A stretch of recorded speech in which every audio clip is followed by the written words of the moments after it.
Have any of the people that are criticizing this, have they played a Final Fantasy game that's voice acted? You could melt in your chair with how cringy that is. Hey, what's up everyone? Welcome back to my channel. If you're new here, my name is Justin. You've seen the thumbnail, you've seen the title. We're going to be unpacking this video called Why Forspoken's new trailer is facing mass roasting from the internet.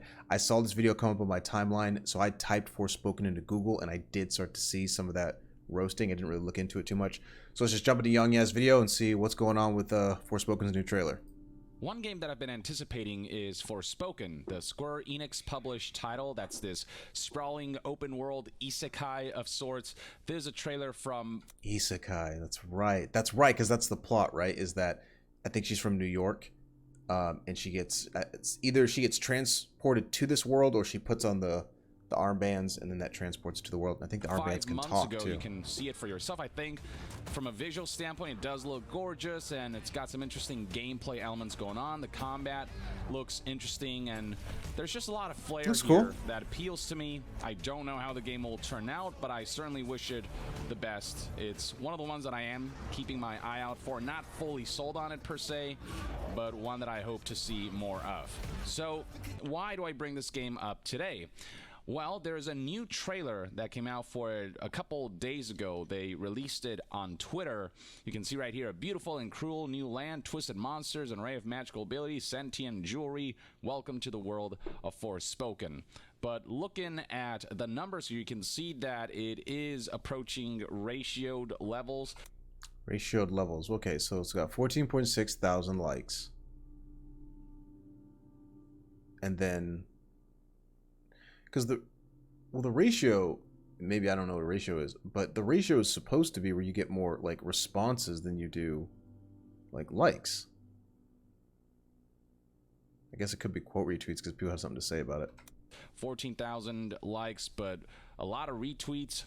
And, well, that's because a lot of people have been sort of ridiculing this trailer, saying that this is not a good way to represent the game, and the optics surrounding the game was negatively impacted as a result of this trailer. So I'm going to play this trailer. What is going on with this and trailer? A lot of you will 32 seconds? perceive what I mean. Here we go. So let me get this straight. I'm somewhere that's not what I would call Earth. I'm seeing freaking dragons, and oh yeah, I'm talking to a cop. Yeah, okay, that is something I do now. I do magic, kill jacked up beasts. I'll probably fly next.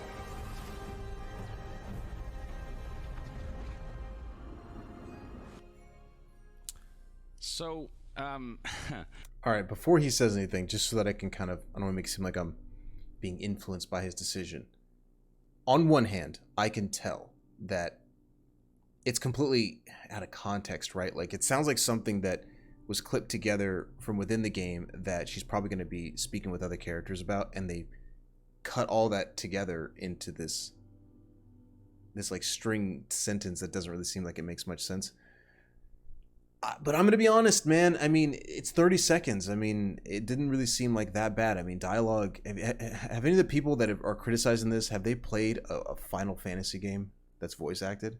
You could melt in your chair with how cringy that is. I don't know. I don't think it's that bad, but at the same time, when I heard it, and I'm coming into this knowing there's criticism, I'm like, okay, I can probably see that people just rip this to shreds. But if I didn't know there's criticism and I just scrolled through that on Twitter, I'd just be like, okay, Forspoken. When is this game coming out again? So, I think the fault entirely lies in the writing of that set of dialogue, combined with the way the trailer was edited. The energy of the actor doesn't match the energy of the trailer, so it creates this really awkward dissonance where the character is like hyping this thing up, like, oh my god, look at all of these fantastical things that I can to a cuff. do. But the trailer has, I don't know, more kind of chill and more serious and mystical vibes to it. And it just, it takes away from the seriousness of the trailer. Not to say that Forspoken is a serious game, but it's almost as if all this is being taken as a joke instead of, wow, a sense of wonder, which is what I feel like Forspoken is going for. But all of that is compromised by what I'll call the MCU vibe that is evoked from this, where serious moments or moments of emotional impact are undercut by, let's throw some quips in there. Hello, fellow kids. That's the vibe that it gives off. And there's this tweet that I'm not feeling that. I mean, again, it's his opinion and also the opinion of many people who had an issue with it. That is not what I gathered from it. I mean, I get what he means, and the MCU does do that. I haven't seen an MCU movie in a while, but I know that they do that, but that, like I said, that's not what I was getting from it. Does the same for God of War in a satirical and joking manner. And you can see right here, this tweet's already garnered more likes than the trailer proper, whose likes ratio is getting worse. And so imagine if a God of War trailer was released whose dialogue was, "Who, me? Yeah, I'm a freaking god as it turns out. Yeah, I'm all about that axe life. That handsome devil next to me, fam, that's literally my boy. He can thank me for his good looks and formative trauma. It's not easy fighting heckin' Vikings, but honestly, being a parent, Ragnar rocks." But yeah, it's that level of dialogue that doesn't immerse you in the game, but rather feels like it's the character breaking the fourth wall, talking to the audience, and be like, look how hip this game is. It feels more like the protagonist acting as a PR rep and be like, here's why you should spend $60, $70 on this game, instead of just letting the game speak. See, I would disagree. I mean, I almost have to hear the dialogue again, but I kind of got the vibe that it was lines of dialogue that she's actually going to be saying to characters in that game. Like, and almost, I forgot, obviously, the lines of dialogue. I'm not going to rewind it, but it was something like when she was talking about, oh, so you're telling me this, and then this, and now I'm talking to this thing. Let me guess, I'm going to fly next. I imagine that it's probably going to be her trying to acclimate to the world. And I'll give credit that, like, it probably doesn't match up with, like, you know, what we're seeing as far as the trailer goes. But I think that all of those lines, I would guess, just from the way that I heard them, all of those lines are actually going to be in the game. And they might not even be all together. They might be from different points in the game, but it's strung together in a way that makes it seem like she's kind of saying it all in like one or two sentences. For itself. And that's where I think this trailer falls short. But a deeper explanation is provided by this individual right here, Derek Liu, who is a professional game trailer editor. And I love his breakdown of this. It's very constructive. And, you know, the trailer is really just not good. I don't think that means the game's going to be bad, but it just doesn't make a good impression for the kind of game this will turn out to be. If this is how the character will be throughout the whole game, constantly being quippy, you know, then it's just everybody's trying to be Spider-Man. Appeal to a lot of people. But my hope is that the trailer is just, you know, its own little thing. But by putting out a trailer like that, I think it is its own shoots thing. The marketing on the foot. The other problem is when the narrator is super hype, but you're a cold audience who hasn't had time to warm up to the game in any way. Think of awkward E3s where presenters awkwardly say something like, "This is the most amazing game of all time," before you've seen any footage. A trailer is like a first date, but with salesy narrator, it's a first date where one of the parents is there extolling your date's virtues. Even if the date speaks for themselves, you won't take them at their word. They're great. You'll decide for yourself based on observation. The date itself will speak for itself, just like how you need to let the game, the experience, speak for itself. The other problem is the overlay text brings extra attention to the dialogue. This is standard for digital posts or digital spots like the ones you'd find on Twitter. The graphics put emphasis on the weakest part. Based on comments, people are interested in the gameplay, but the dialogue turns them off. Yeah, as I was watching the trailer, I was reading the dialogue, and I wasn't actually focusing much on what was going on in the footage. And the footage is the most interesting part. That's where I think Forspoken's strengths really lie, and that's the part that's really been undercut by the dialogue and the text being so prominently featured in the footage. Also, the thing about the talking cuff is just wasted time, since it doesn't even talk in the spot, and it's not a novel story or character hook. That's the thing. I haven't seen enough of this game to even know what she's talking about with the talking. I have. See, here's what's interesting, and I'm not saying that Yongyea is being disingenuous with this. I didn't know about this trailer. I haven't been following anything regarding Forspoken, and I know that the cuff talks. Like, I know that. It's like, I think it was probably in the first trailer. Not the first one isn't like the Project Athia trailer, but like the first one where they kind of explained what the premise is and she's like transported to that world. I think that's when she's like walking, and I think that she's in the foreign land, and then the thing starts speaking to her and she turns her hand over. I think that's where that shot's from, is it's like her turning over and looking at the top part of the cuff, and she's like, where's that voice coming from? Like, even I knew that. And this guy, come on, dude, you knew that.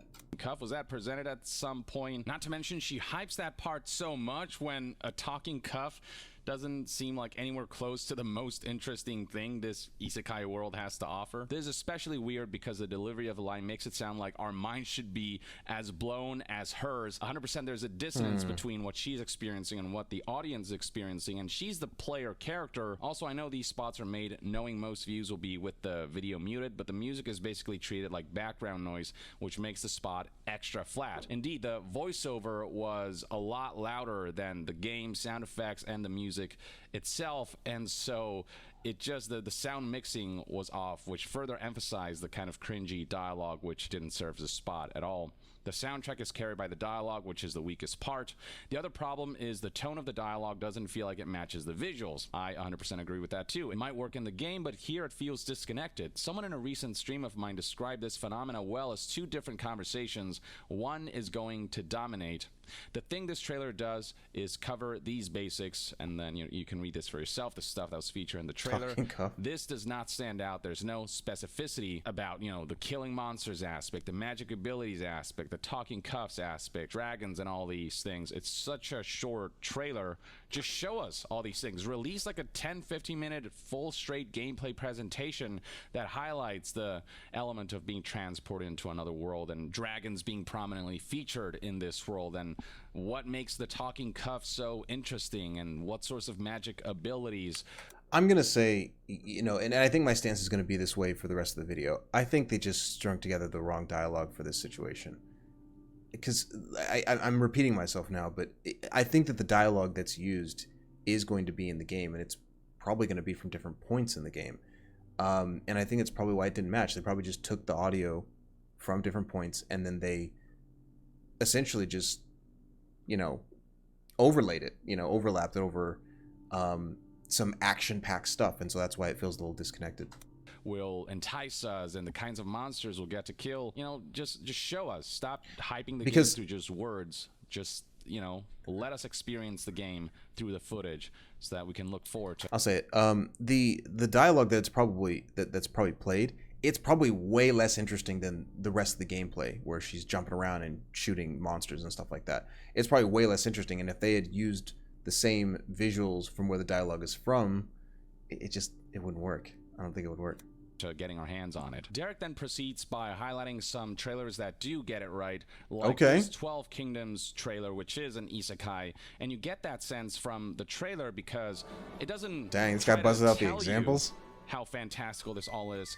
It just gives you that feeling through the music, through the visuals, through what's presented, letting the game and its visuals speak for itself, so that you are already getting the vibe without it being shoved in your face and shoved down your throat through a salesperson. So stuff like this already creates a stronger impression than what Forspoken did. And then for something more comedic, he points out Broforce. But in this case, the energy of the trailer matches the dialogue. The trailer is edited in such a way, and I mean, the kind of game that this is, that kind of high energy, insane chaos, craziness, like, it goes in line with the kind of dialogue that's being presented here, so it's this trailer's making me sick.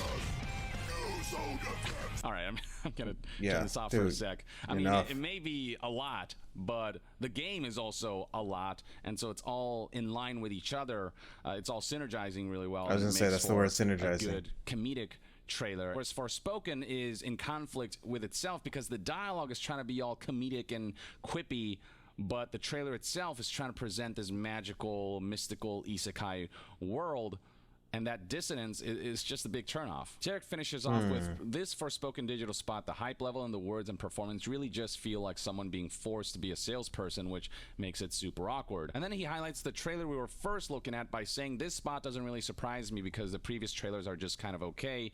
This sets off alarm bells because the hip-hop music screams to me we're trying to inject cool into this because we don't know what else to do. And as compelling as the visuals of the game were, I do agree that once the hip-hop music started to kick in, I was like, well, that's just so counter to what an isekai is. Hip-hop music, that's... No, hold on.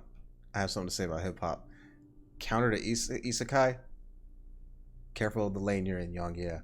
I think hip-hop... Because the thing is, and I'm not saying Forspoken will be this, hip-hop will absolutely work in Forspoken if she's a hip-hop head. Like if that game starts and she's got like Bose headphones on and she's like listening to whatever that universe's version of Kendrick Lamar is, then it's gonna be like, oh, okay, suddenly it fits, right? Because you wouldn't say the same thing if you dropped hip hop in like Spider-Man Miles Morales, you know, because it'd be like, well, he's a hip hop head, he's a sneaker head, like he's got the NYC culture. Like this would be something that might work for him, even though it might not work for someone like Peter Parker. So, but to give them credit, I will say that yeah, you know, sometimes it feels like hip hop is kind of just, I feel like I see hip hop in trailers where I'm like, there's nothing hip hop related in this situation. It's just kind of there to maybe be cool. But careful on that one, because it's quite possible that maybe it just fits. I mean, the way that her character moves with the parkour that she seems to be using, I don't know her character's name, in the game, she looks stylistically like somebody that where the hip hop style might work for her character. So just because it's in the trailer, I don't necessarily mean it's just like, you know, the studio's trying to make this cool for audiences. It's very familiar. What you need to present with an isekai is something magical, something that really brings out a sense of wonder through the music and visuals. And music is such a big part of the vibe that something evokes. And when you let that familiar hip-hop music of the present contemporary world undercut the isekai aspects of stuff that is wondrous and that we've never seen before, when you don't hear the music that goes in line with the mysticism at display, again, there's a dissonance there that just okay. I mean, I can see that. undercuts. I can see that usually, yeah, when you're dealing with an isekai or someone gets transported to another world, yes, that is usually the case where you're not going to hear contemporary music. So I will concede a little bit and say that that's a valid point. But if it still matches her character, if she's got like a hip hop style to her in the game, like when she's in New York, 'cause I think she is from New York, could be wrong, but if she's all about that style before she goes to that other world, that comes with her because that's part of who she is. The magic that the game is presenting. I think Derek provides great advice here. Never feel you need to apologize for your game or tout its commonalities because you're worried people won't like what makes it unique. Not all game hooks are successful or desired, but give people just enough to know the desired genre conventions, then move on to the hooks. Don't undercut the identity of your game for mainstream mass appeal, because a lot of the mass appeal for something unique comes from that unique identity. So spotlight that unique identity as much as possible, because Forspoken, I do feel like the thing that's really messing with its marketing is the hippiness of it all and the quippiness of it all that I feel like I wouldn't know because I haven't really been watching too much. So Derek's suggestion, one that I agree with, is remove the dialogue and graphics, let the gameplay shine for itself. And then when it comes to music, you know, if in-game music isn't good for whatever reason for the cues of this trailer, for the type of editing required for the spot, you know, just find something else that just is a little more punchy and fun. If you are going for punchy and fun dialogue, find music that matches up with that. But mainly be honest and true to the tone of the game, because, you know, people want to get a genuine sense for what this game is and not something that's disguised on the surface. Derek then highlights a cut that somebody else made for I was just going to ask about this. When this Derek guy was going on and on with these this I guess thread, I was like, well, you know, put your money where your mouth is. Cut together something and be like, it should have been like this, and put that together. I'll also say, kind of as Yongyea was kind of breaking down, you know, keeping the identity. One game, and I talk about it all the time, so I'm going to do it here, is Elden Ring. When that I can remember in the little bit of marketing, Elden Ring did everything right from almost every perspective. But in the little bit that you did see of it, all of its music, all of its tone was present in the game. It didn't try to be one thing, and then when you get the game, it's something else. So, spoken trailer, this one right here with the quippy dialogue, and just edited it differently so that turn that up. What's going on in the background also matches up with overly hypey dialogue. So let's check that out real quick. I'm somewhere that's not what I would call Earth. I'm seeing freaking dragons, and oh yeah, I'm talking to a cop.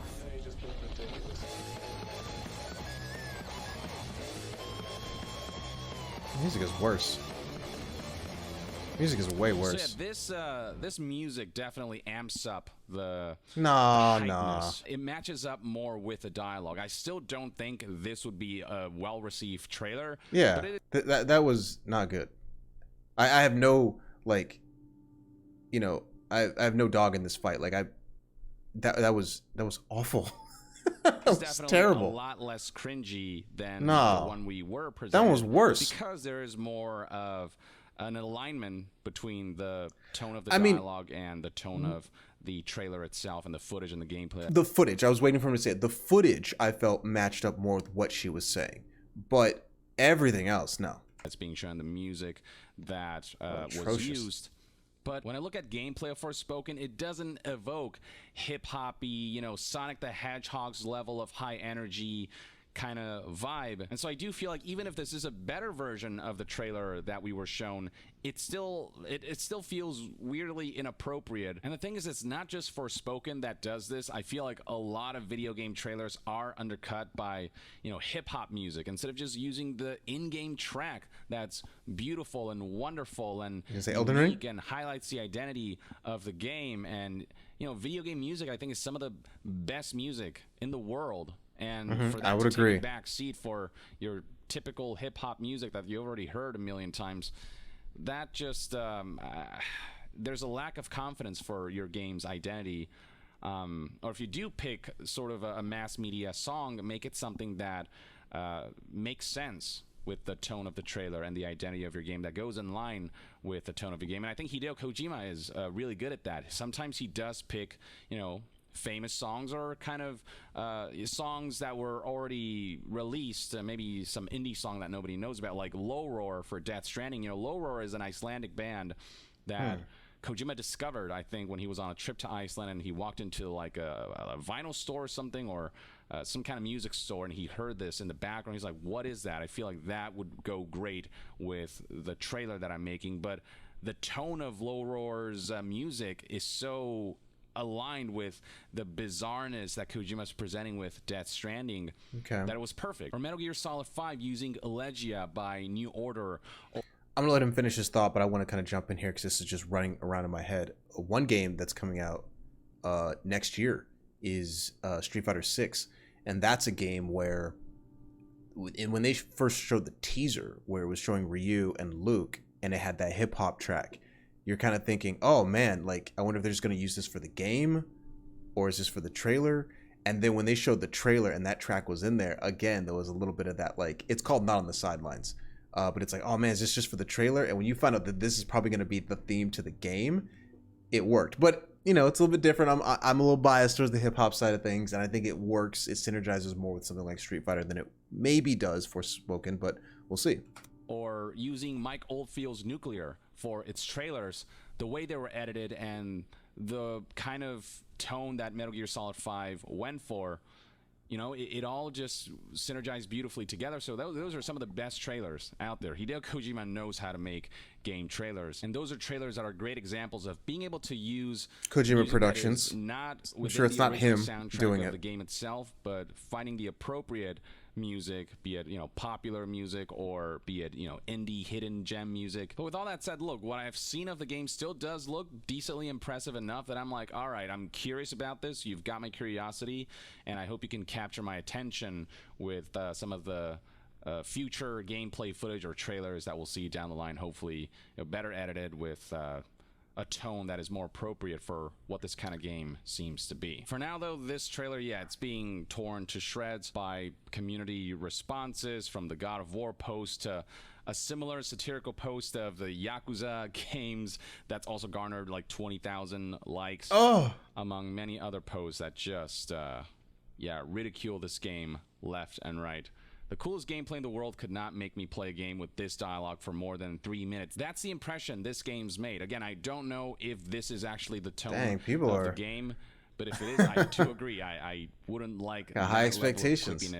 24/7. I hope they can start winning back the audience with future trailers that understands where they went wrong with this one, or at the very least, that's one man.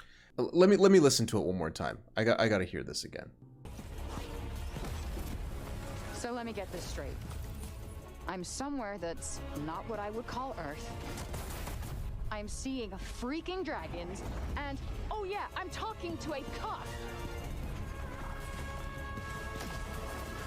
Yeah, okay, that is something I do now. I do magic, kill jacked up beasts. I'll probably fly next.